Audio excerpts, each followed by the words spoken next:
Capítulo 16. La liberación del destino.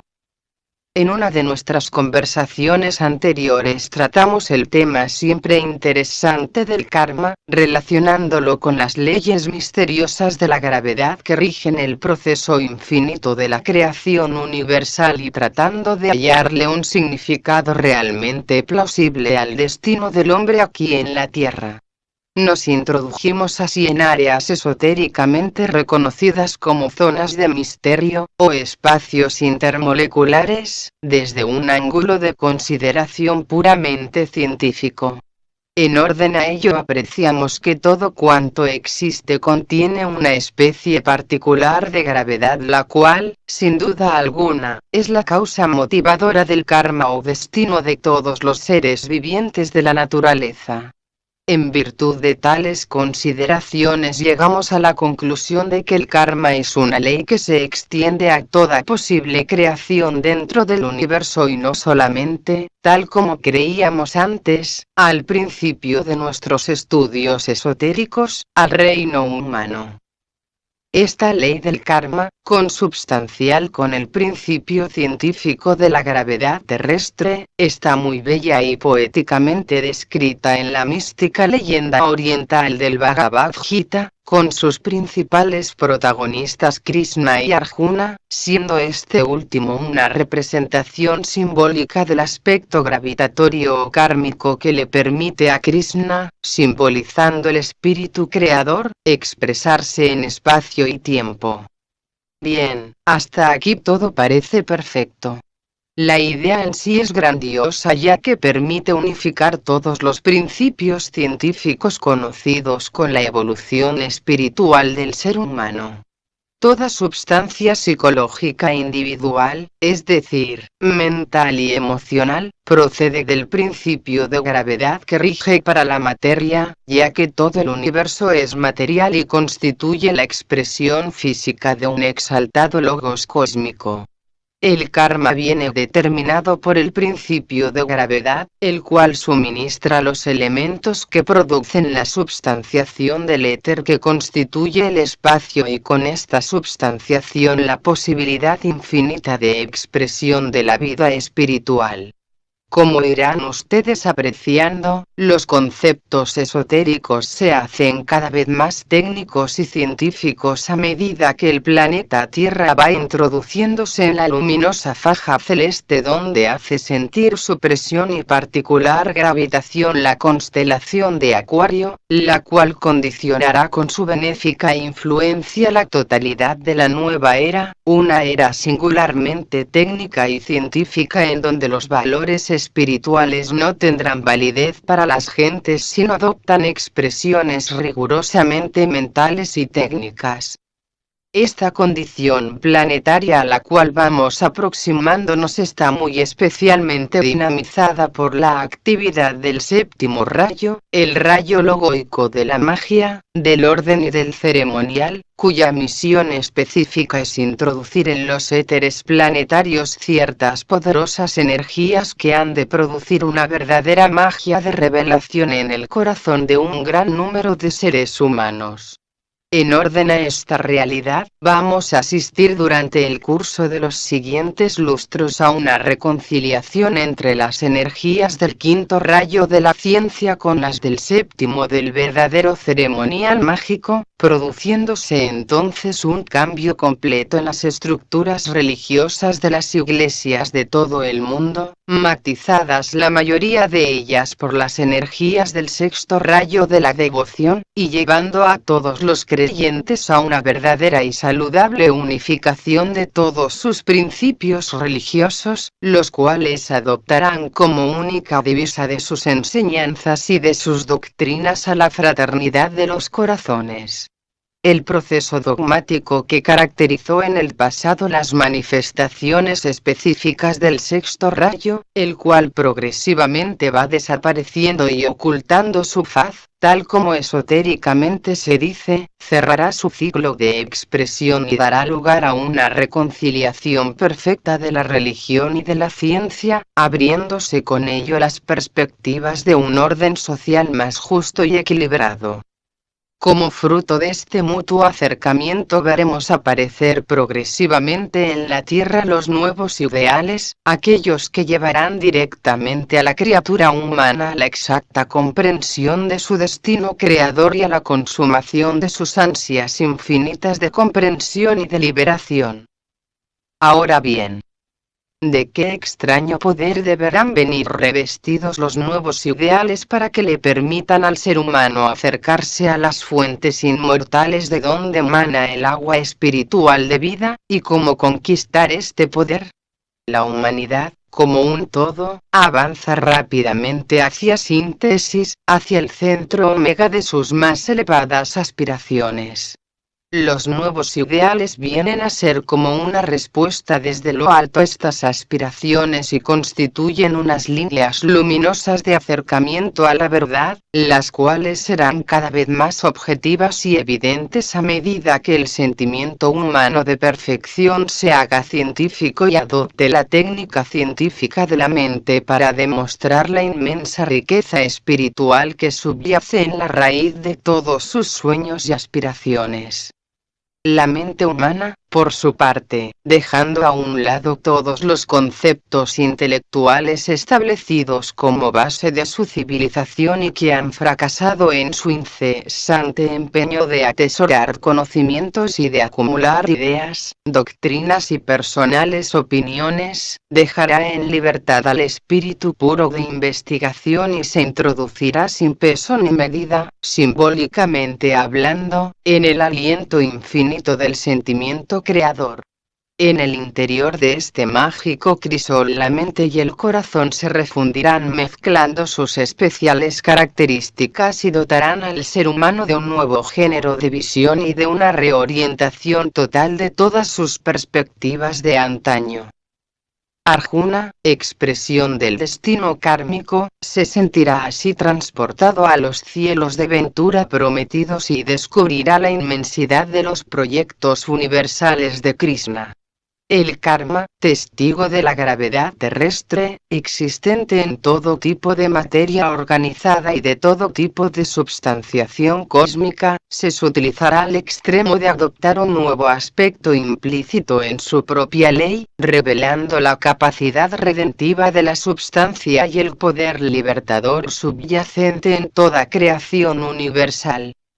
Iremos introduciéndonos así en aquellas zonas intermoleculares dentro del propio ser en donde viven, se mueven y tienen su razón de ser aquellas fuerzas inteligentes ultradimensionales angélicas o débicas que producen orden y crean paz.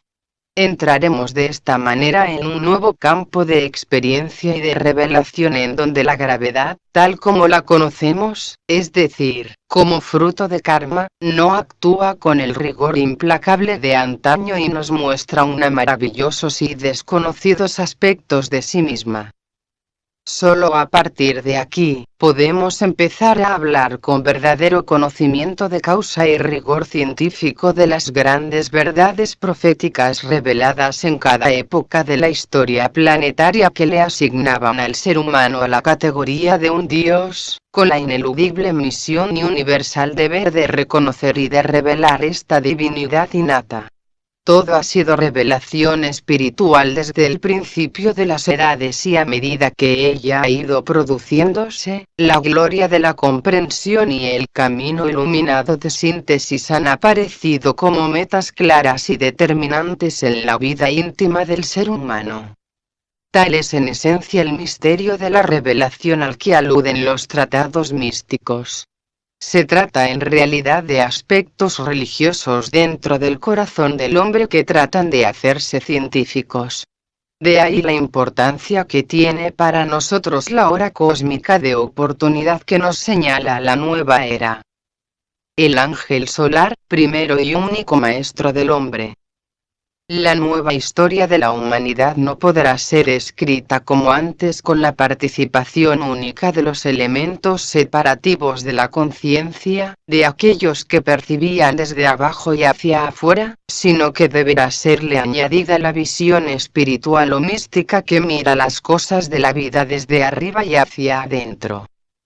Deberán ser olvidados para siempre los tiempos aquellos en los que la imagen de la cruz solo tenía una explicación psicológica de sufrimiento y de crucifixión.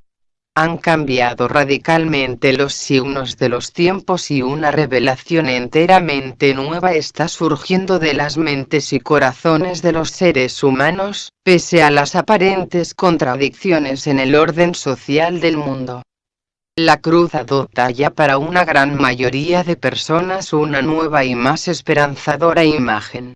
En el centro de la misma no se halla el Cristo crucificado, sino la rosa simbólica del sacrificio realizado. Cuánto predijeron y cuánto explicaron los antiguos iniciados rosacruces del pasado, gloriosos herederos de altas verdades cósmicas, está realizándose hoy en grandes sectores del mundo y en estos momentos cruciales de cambios de era puede ser precisada casi objetivamente la imagen simbólica y altamente significativa de la rosa símbolo del Cristo resucitado, en el centro de la cruz kármica de los seres humanos. Cuanto fue revelado por los místicos verdaderos de todas las religiones en el sentido de la redención del alma y en el misterio de la ascensión, tiene especial valor en esta gloriosa etapa que está viviendo la humanidad. Las mentes intelectuales y científicas de muchos seres humanos y no solamente las de aquellos que adoptaron el departamento jerárquico de la ciencia como campo de expresión, están abriéndose a zonas místicas de revelación y están experimentando también la tremenda presión de aquellas potentísimas fuerzas liberadas más allá y más arriba de las cumbres silenciosas de la jerarquía y de los misteriosos retiros de Shambhaya. Un nuevo y trepidante ritmo de imperiosa fe se introduce en aquellas mentes produciendo la necesaria catarsis que ha de determinar las nuevas revelaciones científicas y los nuevos estados de conciencia. Bien, les estoy anunciando poco más o menos la venida del Cristo Redentor, la llegada del ángel anunciador de la nueva era. Les estoy casi afirmando que nos hallamos aquí y ahora como en el centro de una sagrada comunidad, muy similar a la establecida por Cristo y sus apóstoles, aunque extendiendo la mística figura del Cristo a su máxima proyección universal y el sentido de unión, comunión y redención a toda la gran familia humana. Creo, sinceramente, que la hora que vive la humanidad es realmente solemne y exige de nosotros una fuerte dosis de serenidad y profunda expectación mental. Démonos cuenta cómo de manera imperceptible, aunque progresivamente, cede en nosotros la habitual tensión intelectual del pensamiento y nos sentimos proyectados hacia aquellas zonas de quietud y de recogimiento espiritual que preludian la revelación de las grandes verdades cósmicas. Pese al tremendo dinamismo que inflama los éteres planetarios y que converge en nuestro diario vivir, una nueva gravitación se revela en el corazón del ser humano y un nuevo sentimiento de honradez y de sinceridad hace posible que en muchos sectores de la vida social humana se realicen las proféticas palabras de Cristo de que todos somos unos en el seno del Padre. Vamos a contemplar pues la vida desde una nueva y más elevada atalaya desde donde las concepciones más sencillas adoptan aspectos de profundas y trascendentes realidades. Allí, en aquellas regiones, el aliento es suave y el alma se desliza raudamente y en silencio. Me pregunto si no nos hallaremos ya consciente o inconscientemente en alguna de aquellas zonas misteriosas de inseguridad cósmica, a las que me referí en alguna de nuestras conversaciones pasadas. En todo caso, vamos siendo conscientes, y esto no es una ilusión de los sentidos por cuanto comprobamos en mente y corazón la profundidad de la experiencia, de que existe realmente un nuevo orden en nuestra existencia y una nueva y más serena paz en el ánimo. Hemos perdido pues en cierta manera el sentido psicológico de la gravitación. Nos hemos liberado en alguna medida del doloroso karma que hasta aquí afligió nuestra vida. Una cosa es evidente desde el momento mismo en que iniciamos estas conversaciones esotéricas, y es que nos sentimos proyectados conjuntamente hacia el cosmos espiritual y establecemos un círculo mágico de quietud que nos alienta y nos protege ante la inseguridad y ante la adversidad. Quizás no sea posible hablar ahora en un sentido objetivo y actual del ángel solar y no simplemente en forma profética y mística o de esperanzadoras y vagas promesas. Hasta este momento la vida del ángel solar fue singularmente un asunto de fe o de intuición, ahora deberíamos referirnos a él en el más práctico, real y objetivo de los sentidos, no ya como un ser ideal y lejano perdido entre las brumas del misterio, sino como un ser psicológico, objetivo y tangible señalándonos en forma clara y contundente el camino que lleva directamente y sin error posible al corazón de la propia divinidad, es decir, el de la perfecta redención social, adquiriendo así nuestra personalidad kármica un carácter absolutamente iniciático tal como le corresponde en su calidad de centro de la evolución planetaria, con el supremo objetivo de convertirse en un testigo de la luz y en un servidor del plan. Lo místico debe hacerse carne, tal como es de ley que suceda en la vida del iniciado y ahora, permítanme que me refiera a este eterno ahora, deberíamos vivir la gloria de la revelación del ángel solar en nuestra existencia física. Consideremos así que Arjuna, el gran revelador del destino humano, va introduciéndose lenta aunque incesantemente en el corazón de Krishna, el creador, del cual nuestro ángel solar o yo superior es el más completo y elevado símbolo. Las oportunidades cíclicas de los tiempos. Preguntémonos, ante todo, ¿qué es una oportunidad cíclica?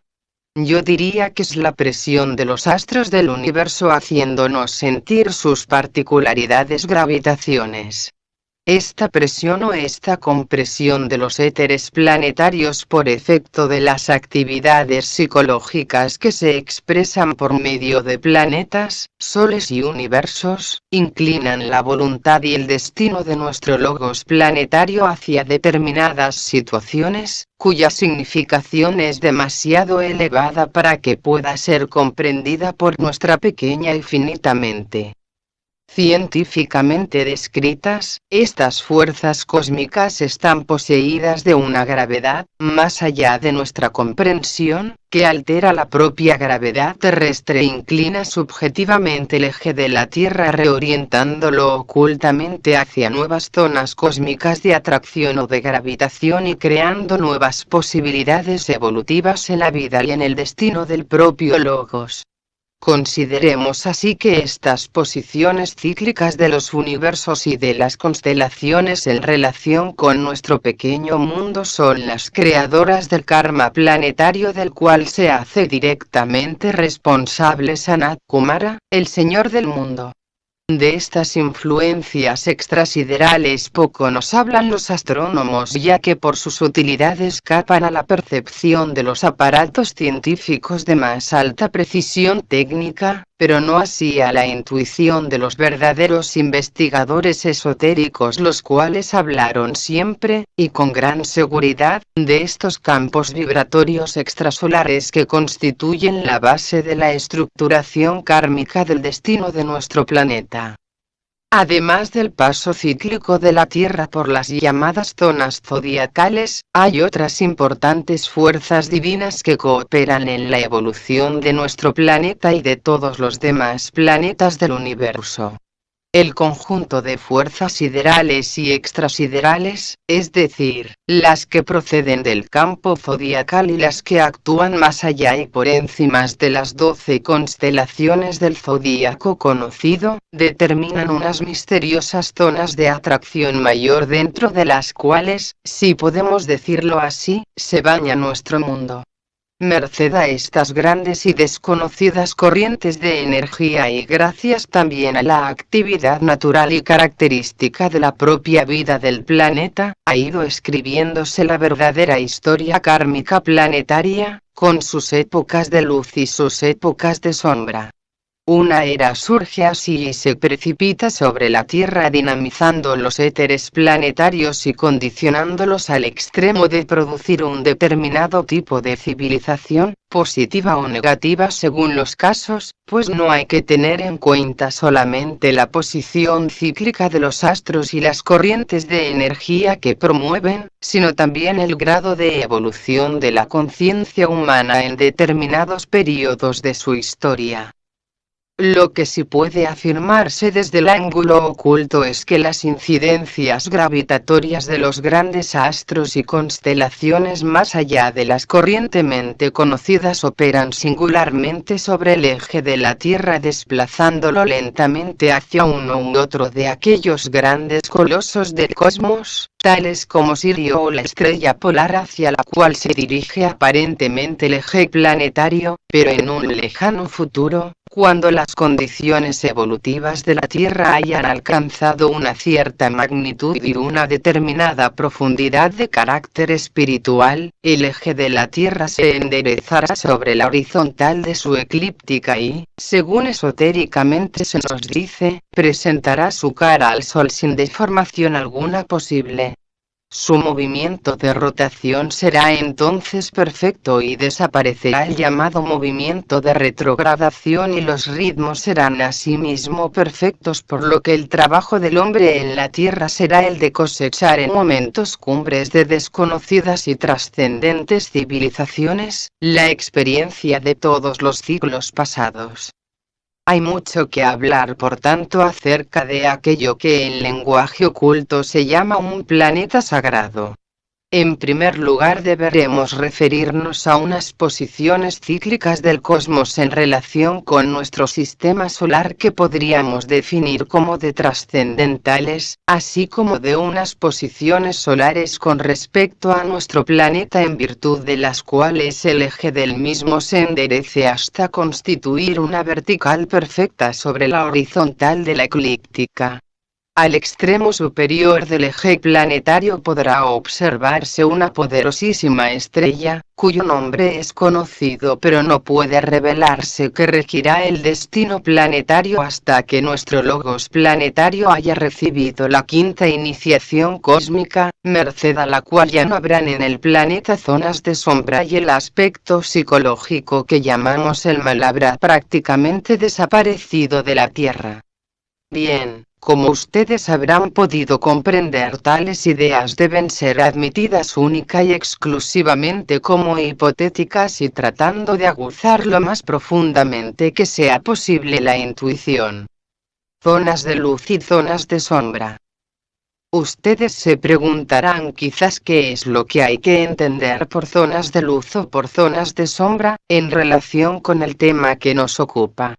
Pues bien, aplicando la analogía, deberíamos hablar de posiciones planetarias, tal como lo hacen los astrólogos, y de los efectos que ellas determinan en relación con el planeta y con los seres humanos, es decir, en términos de cuadraturas, de trígonos, de sextiles, etc., posiciones estas que tienen que ver con las formas geométricas que adoptan entre sí los cuerpos celestes y que, al parecer, tienen una total relación con las formas geométricas del aura etérica que constituye el campo magnético de un astro determinado. Siempre hallaremos en la raíz de los movimientos celestes y de sus correspondientes tránsitos estelares, la actividad de una ley única de carácter absolutamente cósmico, la gravedad, y en el interior de su campo gravitatorio una energía interna de tipo netamente gravitatorio que trata constantemente de liberarse, de proyectarse hacia el cosmos espiritual y místico de donde realmente procede. Lo que trata de realizar el investigador esotérico es equilibrar dentro de sí ambos impulsos y dentro de tal equilibrio hallar la paz y el establecimiento de un verdadero ritmo de la acción. las determinantes de la acción universal afectando el minúsculo punto de vista presente en la eternidad que llamamos hombre, tienen un carácter portentosamente místico y no son fácilmente reconocibles dado el atraso en que se mueve todavía la ciencia astrológica actual en relación con los profundos conocimientos que los antiguos sacerdotes mayas, egipcios y caldeos poseían de la ciencia de los cielos, los cuales podían y sabían leer en los elevados firmamentos las posibilidades cíclicas de redención que podían convertir al ser humano en un verdadero Dios en manifestación física, de la misma manera que los verdaderos alquimistas del pasado sabían cómo aprovechar las circunstancias cíclicas ambientales y el poder operante de ciertos definidos astros para transmutar los metales viles en oro puro. Fue posible así añadir un dato positivo y afirmativo a la ley del karma que gravita sobre la humanidad desde el principio mismo de los tiempos, en el sentido de que, los astros inclinan, pero no obligan, liberando la mente del hombre inteligente del estigma del pecado original y de la ciega sumisión a los datos históricos y religiosos suministrados por la tradición, condicionantes de los estados psicológicos del dolor, de la angustia, de la incertidumbre y del miedo. Para comprender las oportunidades cíclicas que originan el fenómeno de liberación o redención del alma humana, habríamos de reorientar todo el proceso científico actualmente enfocados en el movimiento particular y en la masa gravitatoria de los cuerpos, así como en el de las formas geométricas que adoptan en el espacio, hacia aquellas sutilísimas zonas interespaciales o intermoleculares donde el equilibrio y la armonía reinantes son como una ofrenda de los dioses cósmicos para todos los hijos de los hombres que realicen el esfuerzo exigido y cuyas almas realmente anhelantes decidan solemnemente alcanzar la liberación. Bien, de acuerdo con lo que vamos exponiendo, será lógico comprender que el hombre superior deberá poseer una mente muy aguda y tremendamente despierta para poder intuir los signos de los nuevos tiempos y hacerse eco de las infinitas resonancias cósmicas dentro de su corazón, ya que el bien cósmico queda localizado dentro de este santuario del amor universal, en tanto que la mente supremamente expectante da una clara noción del mal que debe ser evitado. Siendo así, vemos que los aspectos siderales, tanto de luz como de sombra, pueden ser fácilmente registrados y reconocidos. Ahí se halla también la explicación, para las mentes apercibidas, del axioma esotérico, anteriormente aludido, de los astros inclinan, pero no obligan. Parece ser, pues, que la obra de Krishna, el espíritu humano, se realiza preferentemente en aquellas zonas libres de tiempo y de masa gravitatoria que yo denomino espacios intermoleculares. De aquellos desconocidos centros de luz y de armonía se proyectan cada vez más frecuentemente sobre el ser humano, unas energías mucho más sutiles y dinámicas que las que hasta aquí han podido detectar los científicos y los psicólogos. Bien mirado, la psicología actual, pese a sus tremendos avances en el estudio de la constitución psíquica del ser humano, no ha logrado penetrar todavía en aquellos sagrados retiros dentro del ser individual de donde emanan luz, paz y serenidad perfectas. Queda todavía un largo camino a recorrer antes de que la psicología moderna se introduzca en aquellas zonas supraconscientes, como antaño lo hizo por las áreas más objetivas y con más poder gravitatorio que llaman subconsciencia y en donde al parecer se halla la raíz del karma humano. El estadio objetivo de las zonas supraconscientes de la conciencia pertenecen a las razas del futuro y podemos asegurar que es muy reducido el número de las selectas personalidades dentro de la gran familia humana, que lograron acceder a estas zonas misteriosas de luz dentro de su propio ser y descubrir allí que Krishna y Arjuna, lo trascendente y lo inmanente del hombre, eran la misma cosa. El espacio y el tiempo dejan realmente de actuar dentro del corazón humano cuando se ha penetrado en estas zonas de elevada frecuencia vibratoria cósmica en donde los efectos de la gravedad han dejado prácticamente de existir. El poder gravitatorio que condicionaba el proceso kármico dejó de actuar así sobre el yo. Introducido en el espacio intermolecular de su propia vida en donde la luz y las sombras se hallan en un perfecto estado de equilibrio, asciende hacia las alturas de su propio ser y sabe entonces por la experiencia y no por los simples estudios y razonamientos que realmente se puede triunfar de las estrellas y de regir a voluntad su propio destino kármico. Pregunta resulta sorprendente y al propio tiempo apasionante esta idea del karma tal como usted la ha presentado. Pero, ¿cómo actuar en nuestra vida para llegar a tales conclusiones acerca del simbolismo de Krishna y Arjuna, o del creador aparte de su obra, tal como se expresa precisamente en el Bhagavad Gita? Respuesta: a mi entender el proceso es muy fácil de comprender, aunque muy difícil de ponerse en práctica, por cuanto ha de existir previamente una base de perfecto desapego en orden a los valores temporales, habida cuenta que son estos los que crean y perpetúan el karma. Bastará considerar al efecto el sentido de mí o de pertenencia, que aplicamos a todas las cosas que nos rodean y tendremos una idea muy gráfica de cómo hay que actuar en la vida para liberarnos del peso agobiante de un aciago destino. Nuestra vida se halla en un estado de permanente tensión debido precisamente al increíble número de posesiones o pertenencias que van acumulándose en el interior del yo personal y que cristalizan en forma de karma.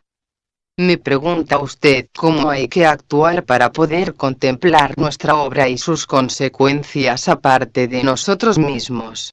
Pues bien, es dejando de acumular en el tiempo, olvidándonos completamente de nosotros mismos en la acción personal y social siendo consecuentes del proceso kármico que vamos generando, que iremos perdiendo progresivamente el peso de las seguridades que tan ardientemente anhela nuestro corazón y con él nuestra vida entera. Tengamos en cuenta al respecto que el paso que va del mí al yo, es decir, de Arjuna a Krishna, es largo y fatigoso y que habrá que prescindir desde un buen momento del placer de los resultados espectaculares y del amor por el fruto de nuestras acciones. Observemos que la obra de Krishna en el corazón de Arjuna, cuando éste se deja voluntaria y conscientemente modelar, es lenta, callada, silenciosa y humilde. Es la obra universal del Creador, el cual, después de llenar el universo con un pequeño fragmento de sí mismo, él persiste. Aparte por completo del resultado de su cósmica acción. Pregunta: me ha interesado muy particularmente cuanto ha dicho usted en relación con la astrología, pero, ¿cree usted realmente que el individuo puede liberarse de su destino solo con proponérselo y romper así la cadena que lo ata inexorablemente al destino de los demás seres humanos con los cuales viene vinculado por efecto del karma? Respuesta: liberarse del personal destino no implica en manera alguna quebrantar los lazos de espiritual solidaridad que nos ligan a los demás seres, sino simplemente desligar nuestra conciencia de los hechos conforme estos se van produciendo en el incesante devenir de la vida. Es mirando el proceso desde dentro y hacia arriba y no desde abajo y hacia afuera que debe ser resuelta la incógnita de la acción. La idea de Krishna y Arjuna está implícita en ambas actividades de la conciencia, la que se realiza en el nivel espiritual y la que se verifica en el nivel de las actividades físicas mediante la acción del karma. Krishna contempla su obra aparte de sí mismo, tal como podemos apreciar en el Bhagavad Gita, lo cual no quiere significar que se desentiende de su creación, o de Arjuna, sino simplemente que la está observando desapasionadamente, con infinito desapego. Con respecto a Arjuna, pasa exactamente lo contrario. tan embebido se halla en su obra que ha perdido de vista el sentido de su infinita trascendencia y ha devenido material o substancial, es decir, kármico.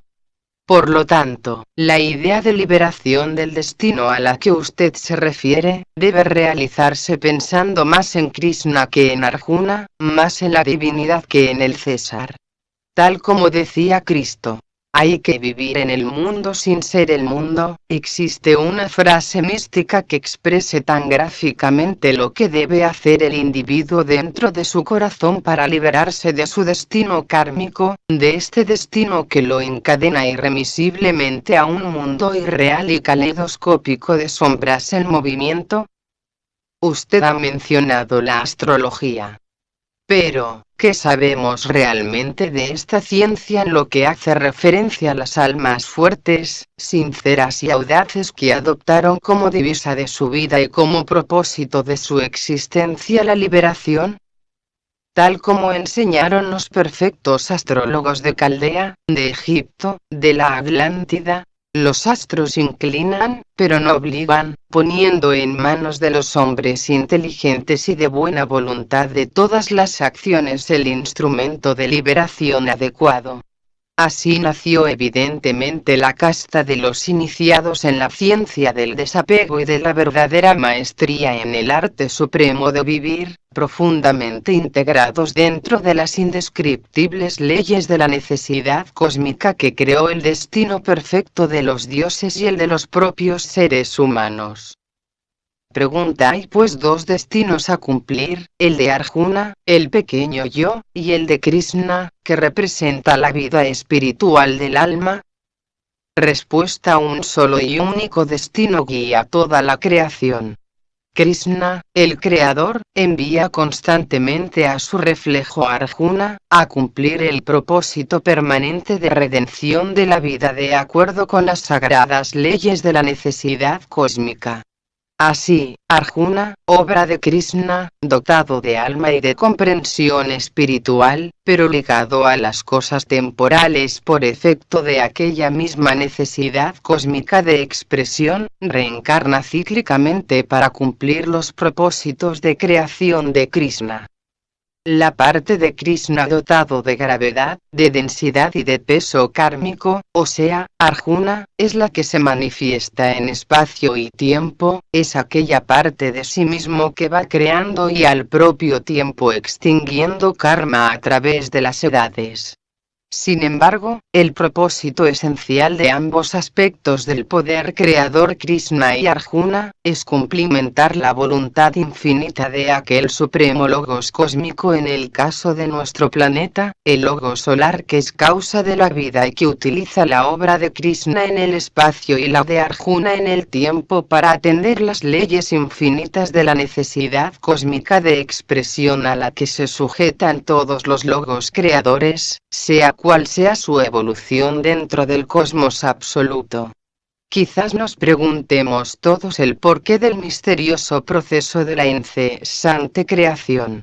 Podríamos decir únicamente, de acuerdo con la analogía, que nos es dado comprender la obra conjunta de Krishna y Arjuna como el símbolo de las relaciones entre la personalidad del hombre y su alma superior, o las de Cristo con respecto al Maestro Jesús o las del Logos planetario en relación con Sanat Kumara.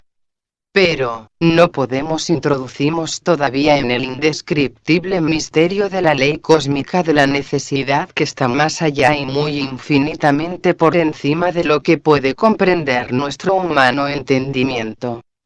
Pregunta: ¿hay alguna fórmula concreta de resolución en nuestra vida para poder expresar el poder espiritual de Krishna? Respuesta: tal fórmula, caso de que existiese, debería estar condicionada por el grado de evolución de cada uno de nosotros. El fragmento de vida consciente, que es Arjuna, debe lógicamente crecer hasta alcanzar la estatura espiritual de Krishna, o de Cristo, si prefiere usted esta exaltada entidad divina como guía de sus propósitos de redención solar. La tarea incesante de la evolución dentro de la humanidad ha creado a través del tiempo los sistemas de entrenamiento espiritual o de perfeccionamiento místico conocidos como el yoga, o ciencia de unión con la divinidad, o las disciplinas de carácter interno a que se sujetan muchos seres humanos para lograr la perfección de sus vidas psicológicas. Si llama usted fórmulas concretas a estos yogas o estas disciplinas, solamente tendrá que elegir la que le parezca más conveniente. Pero ya, en alguna de nuestras conversaciones pasadas dijimos que la mejor fórmula espiritual de redención o de perfección, o sea, la que hace referencia al trabajo místico de Arjuna dentro del propio corazón en su incesante búsqueda del aspecto superior de Krishna, es dejarse guiar única y exclusivamente por el propio Krishna, quien sabe, mejor que nosotros cuál es el sendero que por vía de evolución, de rayo o de temperamento nos corresponde. Pero, hay que decir también, una vez más, que debe vivirse muy atenta, profunda y silenciosamente para que Krishna, el ángel solar, se fije en nosotros, en el pequeño Arjuna que sumergido en las aflicciones, dificultades y problemas del karma personal, intenta ascender a las alturas en un sublime propósito de redención,